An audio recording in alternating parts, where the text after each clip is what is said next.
Imagine, just for a moment, that flooping Jesus visited your house. Told you that he could give you superpowers, but you'd owe him one for the rest of your life. So you say you'll pass. You don't want to do that. I've got this dope little sigil that's doing me fine. I'll skip. No, thank you. But could we check out wherever you're from? And Jesus is like, oh, you mean heaven? And you go, yeah, is there any way you could take me to heaven? And then you get him drunk, bug him for a few days, and finally he cracks. Suddenly, you and your bestie, Risha, are in the middle of heaven's marketplace. Because honestly, that's what Ilahn's been up to. At the end of Meridian issue 13, Ilahn had finally pestered Rustain. Enough. The man cracked, teleporting Ilahn, Risha, and himself to Elysia. They manifested in a busy, bustling marketplace. Bipedal beings of all sizes, builds, and skin tones jostled about them, shouting orders, holding up hands to indicate interest. Everyone here towered over Ilahn and Risha by at least 2 feet, and they are all muscular and fit. Everybody here looks like they lift and do cardio, and sure, it's because they're gods. But they are also clearly people, and Ilahn knows how to use and manipulate people. So he was ready to start meeting the people and shaking some hands, kissing some babies if they're around, but that's where the story stops in Meridian. As we learned in the show, continuing to follow Meridian's story forward creates these little gaps in Ilahn's experience on Elysia. The next time that we see him, he is getting a spear thrown into his shoulder. And that's quite the jump in storytelling, right? That's a little bit jarring as an audience member, right? That's because CrossGen, when it was originally created, made a promise to its audience. They said up front that their books would be a shared universe. We would see some story elements shared amongst all of them, rewarding the readers of multiple series. But we would never see a mandated crossover. There would never be a Tripping with the Gods Part 1 in Meridian, then Part 2 in the first, and so on and so forth. Founder Mark Alessi's research in creating CrossGen led to him believing that the audience had gotten sick of this style of storytelling. Additionally, many comic fans did feel like the comic companies abused this type of publishing tactic in order to sell books of lesser quality, or they would use this style of crossover to sell a lower-selling book by tagging it along to a higher-selling book.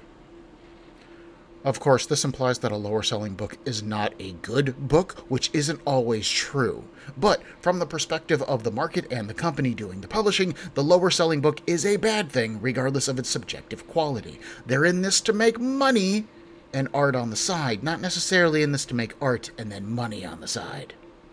This is how we end up with this unofficial crossover between Meridian and the first. CrossGen can't sell this to us like it is a crossover, even if, in truth, that's what it actually is.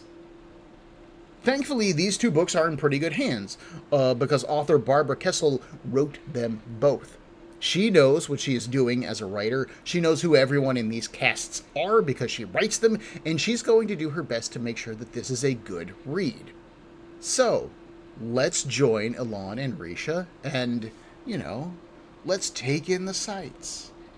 My name is Ben, and this is Comic Book Breakdown, episode 32.15 of Meridian, Tripping with the Gods.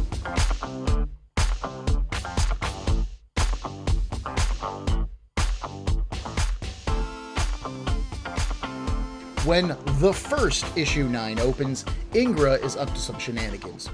We first saw Ingra back in CrossGen Chronicles issue 1. She was one of the 6 people who were discussing the sigil bearers. She is tall, fit, and scantily clad, dressed in skin-tight red leather, some thigh-high boots, a few straps here and there, and a shoulder pauldron. She has incredibly long white hair, her eyes can glow red, and she's got some really pronounced cheekbones.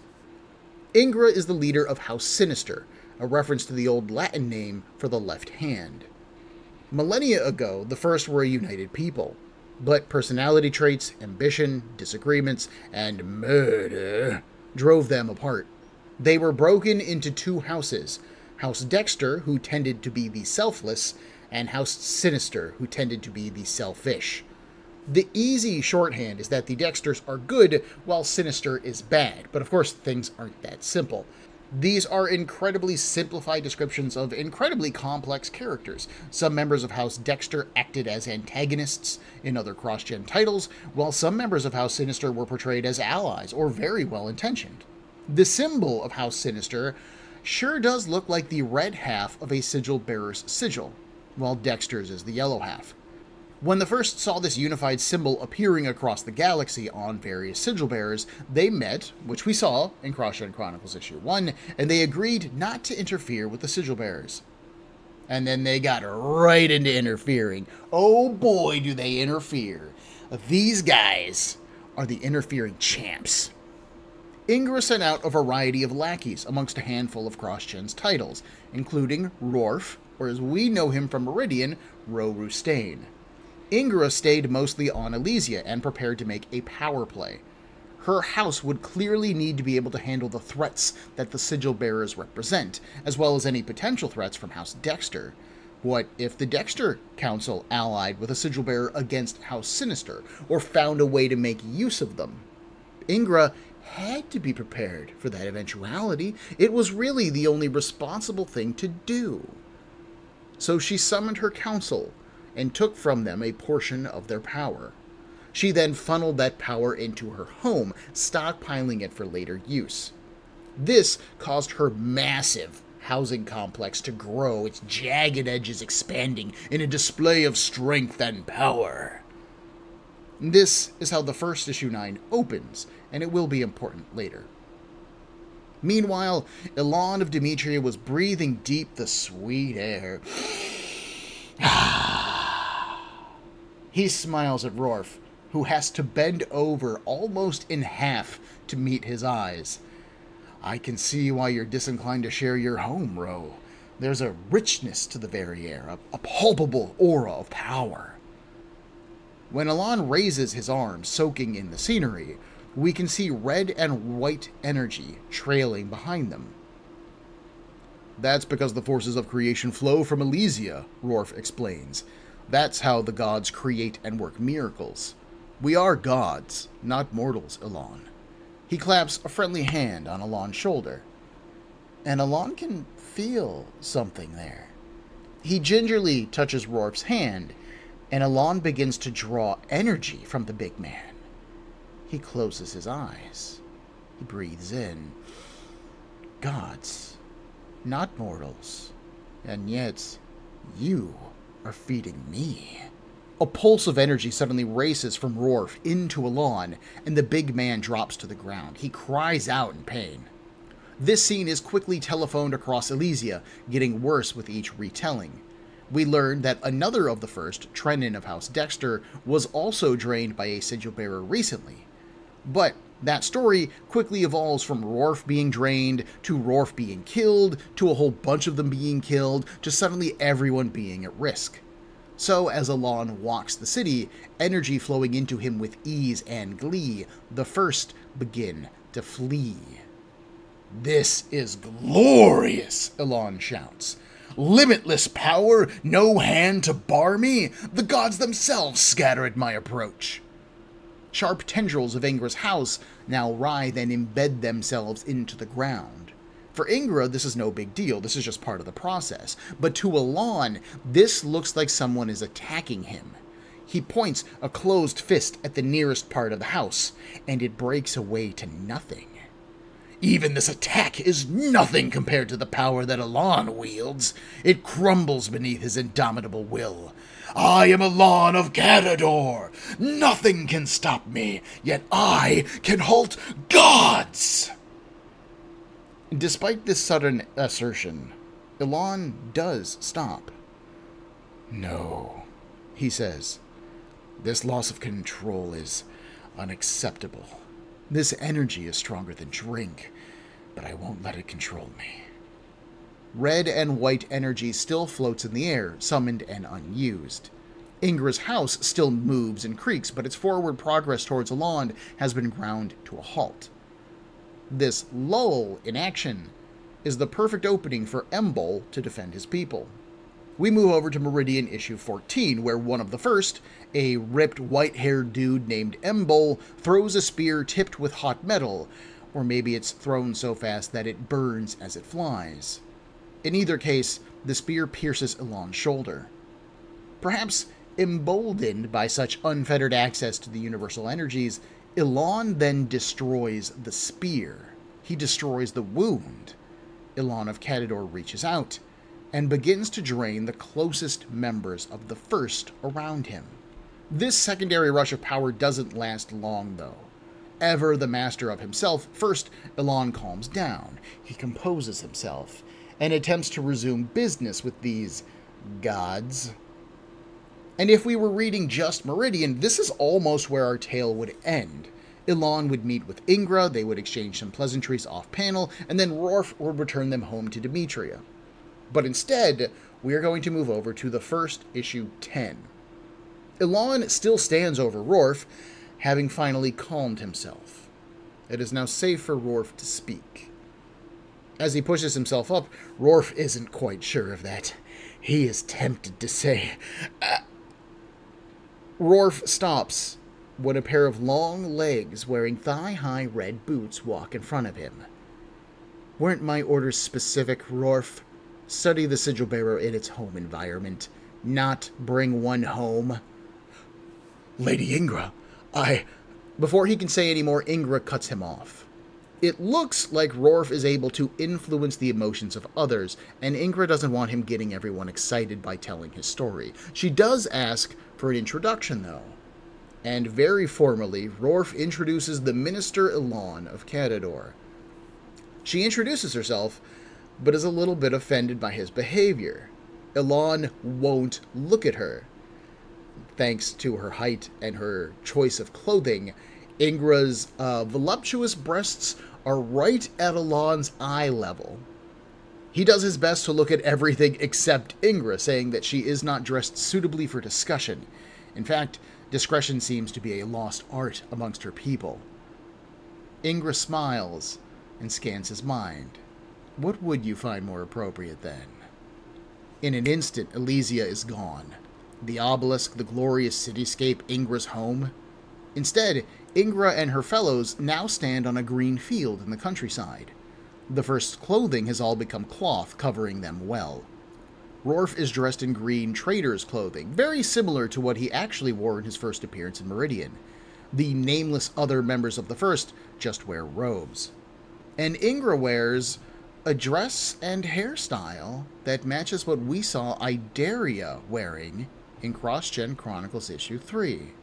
I believe you'll find this more to your liking, Ingra says. Ilahn opens his eyes, and for just a moment he is insulted by Ingra's use of Atiyeh's likeness. But he spins the moment, complimenting her considerate gesture. Now able to discuss things in a civilized manner, he first confirms that Ingra leads this land, and she says that she does, and so he asks her the big question. Why have you sent a spy to me? Wow, that's pretty straightforward. I was expecting some degree of subtlety from a master businessman like Ilahn. Surely, as a businessman, Ingra says, Ilahn can appreciate the need for information on one's adversaries. Ilahn then asks her, what makes you think that I am your adversary? Others of your kind have done damage to us before, Ingra says. I intend to keep a safe distance myself. And if you were reading this comic, you would note that Ingra and Ilahn are actually pacing around each other as they talk to each other.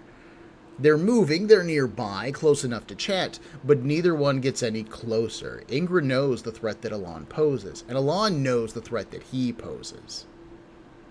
Ilahn understands Ingra's hesitation. He is able to steal her powers, but he has found the strength to control himself. Ilahn gives his word that he shall not drain from her without good cause. Ingra looks at him. Your word is always good? He nods. I keep my contracts as worded, and my contracts are specifically worded. And boy do we know it. I believe in doing business well, Ilahn adds. I intend to rule Demetria soon. Ingra finally lets the illusion concealing her true form dissipate. She stands behind Ilahn, towering over him, but keeping her more delicate parts turned away from him. One world. How quaint. The green field disappears now. Everyone is back on Elysia as before. Perhaps I'll visit your world, Ingra says. It's been a while since I played with toys. Flashing a smile, Ilahn says that he looks forward to her visit. Risha leans in at Ilahn's shoulder. She's mocking you. And he doesn't let that smile slip. I know. An orange-eyed woman, but much younger than the muse of Ghitan, dressed in pink with long white hair, speaks between moments inside of Ingra's mind, and her speech is tinted orange. The stranger threatens Persia, she says. Send him home. Without acknowledging this ghost person, Ingra turns to Rorf. Send him home, go with him, and don't come back until I say so, which will not be soon. Ingra teleports away in a flash of red, and Rorf seems to almost physically bend over from his exiling. Oh, that hurts. Rorf turns to Ilahn and says it's time to go. This takes us back to Meridian issue 15, where we see the very final bit of this crossover. Ilahn and Ingra stand outside of the obelisk, but their chat is mostly over with. Ingra orders Rorf to take them home. She doesn't want to see any further damage done to her estate. Rorf goes to do so, but Ilahn compliments Lady Ingra. She is a magnificent woman. Risha appears a little bit jealous when he says this, but Ilahn either doesn't notice, doesn't care, or is too busy playing to his audience. Ilahn catches Ingra's attention one last time, petitioning her for a return visit. He would love the chance to learn at her side. I don't doubt that you would, Minister Ilahn. Letting you close would be intriguing. Rorf teleports the group back to Demetria, and Ingra finishes her thought. Intriguing, but dangerous. And then Ilahn asks Rorf, to oversee the Meridian project. Risha gets to help babysit Catador, and Ilahn prepares to take over the world. As we saw in episodes 32.13 and 14, there are three main takeaways from this sequence of events in regards to the story of Meridian. The first is that Ilahn is able to keep control of himself even when drunk on the very powers of creation. The second is that a race of beings who consider themselves gods act as batteries for the sigil bearers. And finally, Ilahn has confirmed that there are more worlds than just Demetria. I've already spoken a bit at length about Ilahn's ability to control himself, so I won't get into it again here. It is a cool facet of the character, I super dig it, and I think that it builds perfectly on what we have seen from Ilahn in the past handful of comics. The second idea, that the gods can serve to power up the sigil bearers, has so many implications for Ilahn and his understanding of his place in the CrossGen universe. Because first off, Ro Rustain sounds like an impressive dude when we first meet him. He's got a super buff god form, he can teleport across the universe, he can hide his true form in either illusion or shapeshifting, he can grant power to subordinates like Risha, and it is hinted at in dialogue that he's got some kind of empathic influencer ability. And Turgo and Ingra both say something along the lines of Rorf getting people riled up, so I think that he can inspire people to action, or maybe it's just really good at pissing people off. Ingra certainly doesn't seem happy with him.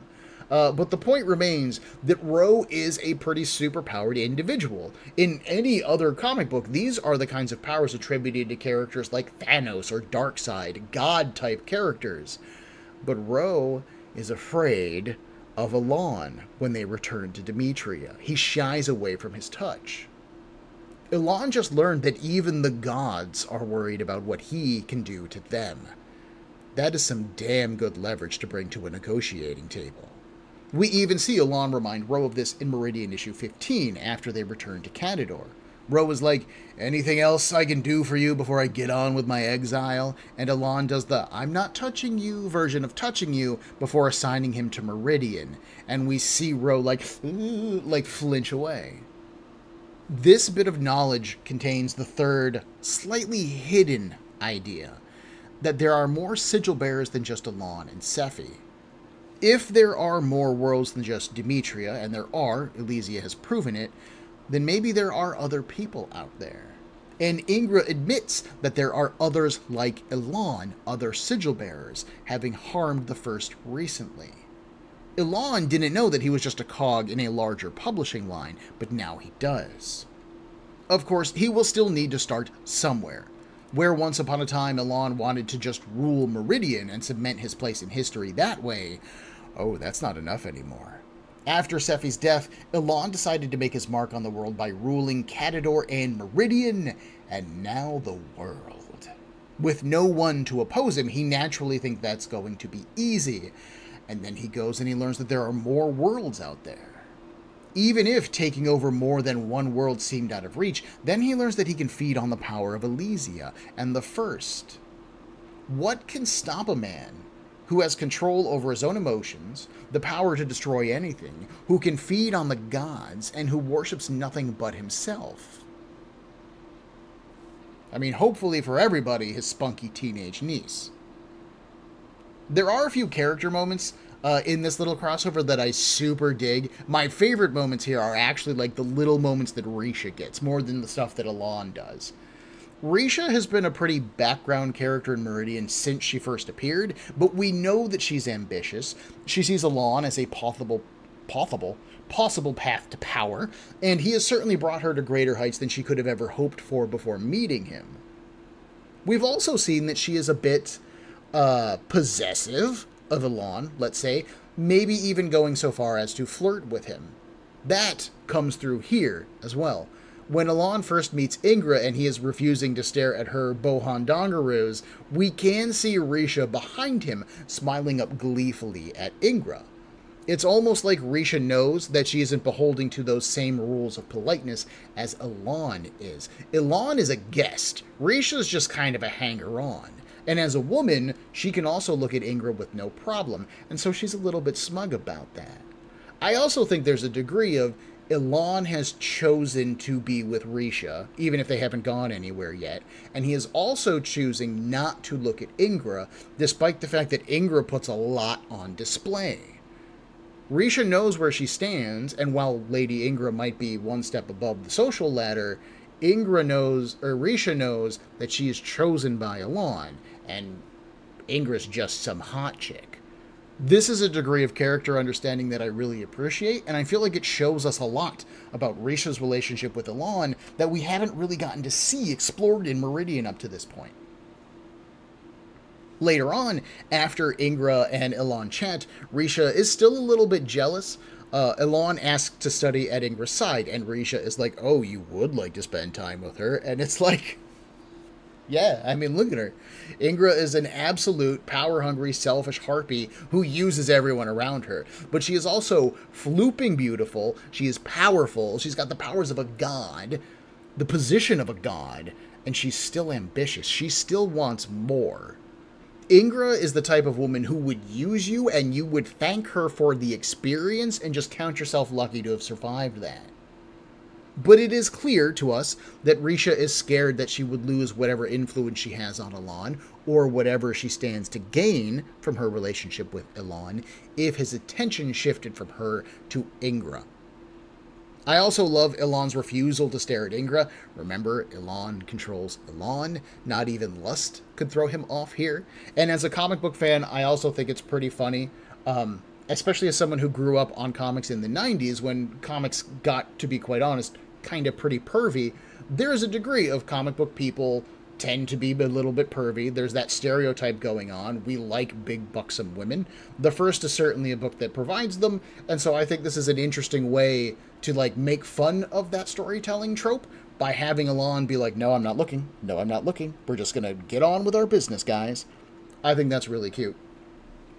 But just the same, I do love the little bits of Ingra personality that get shown off, too.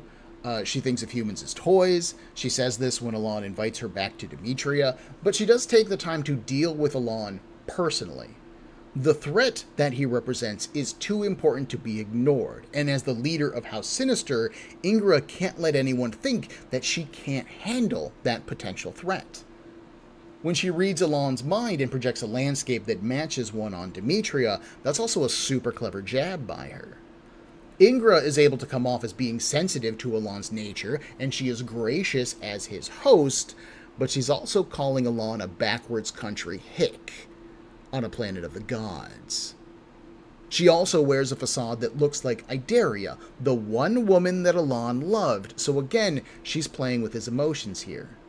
Oh, you won't look at my hot god bod and be attracted to that? Well, how do you feel about me cosplaying as your dead one true love? That's super manipulative, and it's really clever on Ingra's part. And finally, just before Ingra drops the illusion, when Ilahn says that he's going to rule Demetria soon, Ingra drops the Atiyeh look. This allows her to literally, physically look down on Ilahn and his tiny ambitions. Oh, that's cute. You want to rule one world?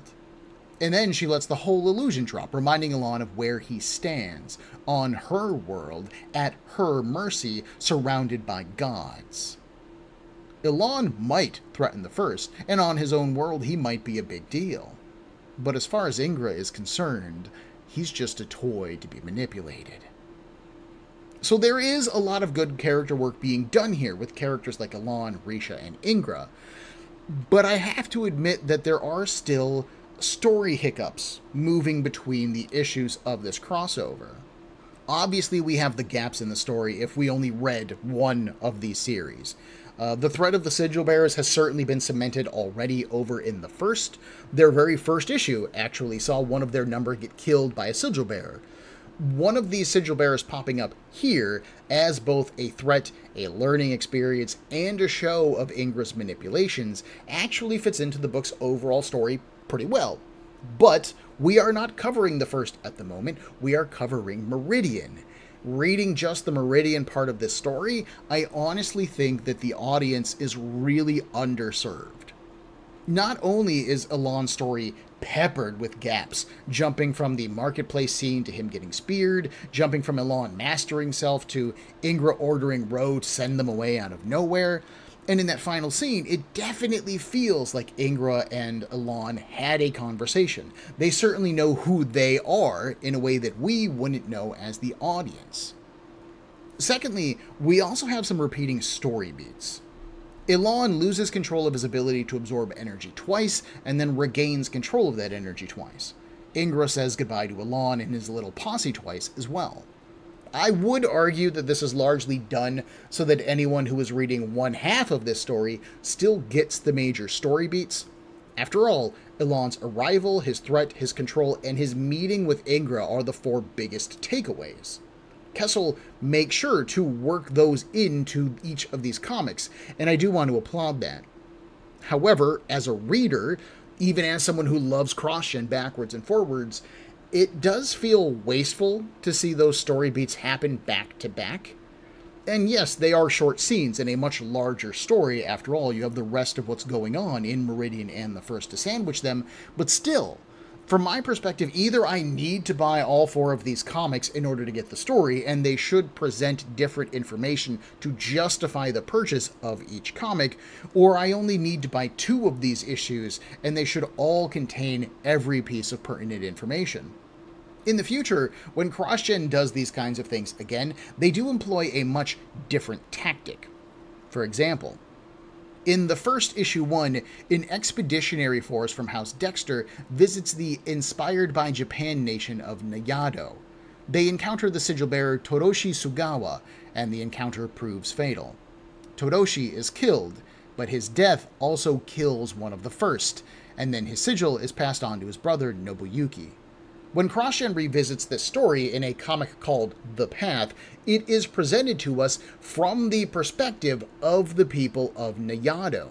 Like, literally, physically presented. The artwork used to depict how the scene played out is completely different. The members of the first, the gods, are depicted much more like they would have been in Japanese artwork on our world on Earth. Toroshi's costume design is different. And despite the fact that we are being shown the exact same story, we are revisiting it from the lens of Nayado. This makes the repeat feel way less offensive, as we are getting a whole new perspective on the story elements that happened. This also helps sell the idea that the First can appear as a variety of gods on multiple worlds, because they appear visually within the context of the culture that they're interacting with. The way that Ingra sees herself is not the way that people would see Ingra if she visited individual worlds in the CrossGen universe. Remember when Rorustain first appeared in Meridian, and he appeared in like his Meridian garments and he's a little bit shorter? He appeared on Meridian in the context of what Meridian would look like. Same kind of idea. We do kind of see this idea hinted at here, with Ingra either projecting an illusion over Elysia, or more likely altering Ilahn's perceptions so that he sees what he wants to see. But keeping this particular interaction between Ilahn and Ingra visually the same, regardless of the book you're reading, does make this scene feel a bit wasteful. When CrossGen does this kind of thing in the future, it feels much more like you're reading, and I'm talking metaphorically here, it feels like you're reading one side of a coin. If you read Todoshi's story in the first, you read the head side. And then if you read it in the path, you're reading the tail side. Same coin, but a different side of the same events. Here, it feels more like I'm legitimately reading like 4 quarters that make up a dollar. I had to read all 4 issues here to fully understand what was happening, but CrossGen did nothing to encourage me to do so. There is nothing on the covers of these books that indicates an official crossover or advertises it. There's nothing on the interior either, like there's no boxes from editorial telling you to pick up the first issue 10. And admittedly, yes, the only ads, actually, that CrossGen ran in their comic books were at the end of their comic, after the story stuff, and it was for CrossGen products almost exclusively. So, if you finish reading this comic, you might turn to the end and you would see that there's a book called The First, and you would go, oh, Ilahn's visiting some people who call themselves The First. Maybe these books are connected. Maybe I should check that out. You might get interested. You might pick that up. And hopefully this is an idea that would happen again and again, and soon enough you're buying the whole line. This certainly works for me as an audience member, where the second you show me that this book's connected to another book, I go, oh, I need to buy that book. And suddenly I'm buying your entire publishing line. That clearly was CrossGen's hope overall. And it legitimately pains me to say that I don't really like this aspect of how CrossGen handled this story. I love CrossGen comics. I love Meridian. I think that it is an absolute hidden gem in the publishing line that gets overshadowed by books that are way more bombastic or have more notable creative teams. And I think that because of that, Barbara Kesel is a far underappreciated author in the field of comic books. But reading this again, especially with the critical eye that I am bringing to Breakdown, I do think that it just doesn't work very well. It's incredibly choppy, it's a little bit frustrating, and I think that the funnest interactions that we see in this story between Ilahn and Ingra are too easy to miss if you only read Meridian. Especially as we move forward and we see the ideas that Ilahn tests out because of the experience that he has here, this is just too much of an important storyline to half-ass. As a company, CrossGen's stated mission was to draw in readers who were sick of Marvel and DC's crossovers, to be as new reader-friendly as possible. And I just don't think that this story accomplishes those goals. Now, to be fair, I think that CrossGen and author Barbara Kesel do learn from this experience.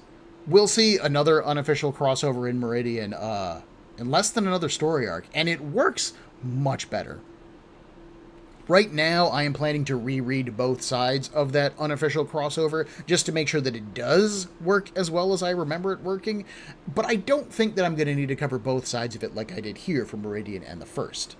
And as other characters crop up in other books in CrossGen's publishing line, like Todoshi's story continuing into the path, CrossGen does figure out their way to make it worth rereading this story material. This feels like Kesel and CrossGen figuring out how they handle an interconnected universe that doesn't cross over in the same ways that a traditional company does, while still delivering their product in a way that the medium ultimately needs.